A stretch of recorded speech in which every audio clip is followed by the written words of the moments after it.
बेटा खुद कमाने वाला हो गया था। बेटे के लिए अपने पति से भी लड़ जाती थी, मगर अब आर्थिक रूप से स्वतंत्र बेटा पिता के कई बार समझाने पर भी उन्हें नजरअंदाज कर देता और कहता, यही तो उम्र है सुख की, खाने पीने की और पहनने की। जब आपकी तरह मुंह में दांत नहीं रहेंगे और पेट आधा नहीं रहेगा तब क्या करूंगा। बहू संगीता भी भरे पूरे परिवार से आई थी, इसलिए बेटे की गृहस्थी की खुशबू में रम गई थी। बेटे की नौकरी अच्छी थी तो फ्रेंड सर्कल भी उसी के हिसाब से मॉडर्न थी।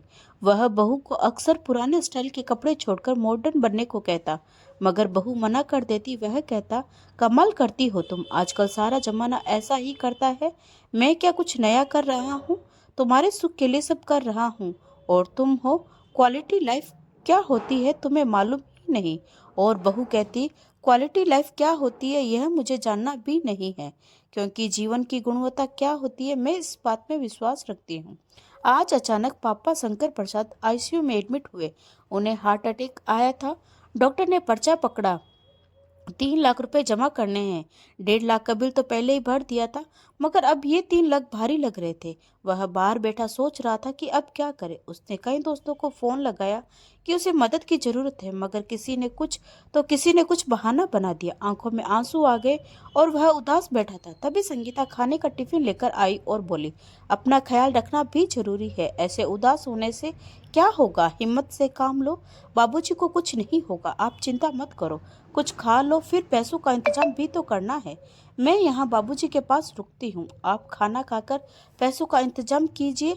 पति की आंखों से आंसू झरने लगे। उसने कहा, ना आप चिंता मत कीजिए, जिन दोस्तों के साथ मैं मॉडर्न पार्टियां करता था उन्हीं को फोन करता हूँ, देखता हूँ कौन मदद को आता है।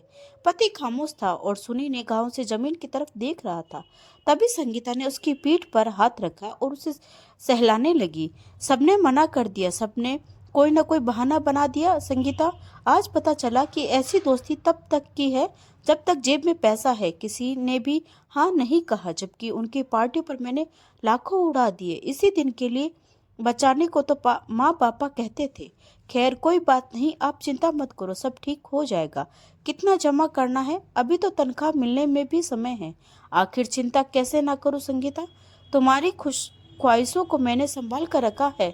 क्या मतलब, तुम जो नई नई तरह के कपड़े और दूसरी चीजों के लिए मुझे पैसे देते थे वह सब मैंने संभाल रखा है। माँ जी ने फोन पर बताया था कि 3 लाख रुपए जमा करने हैं।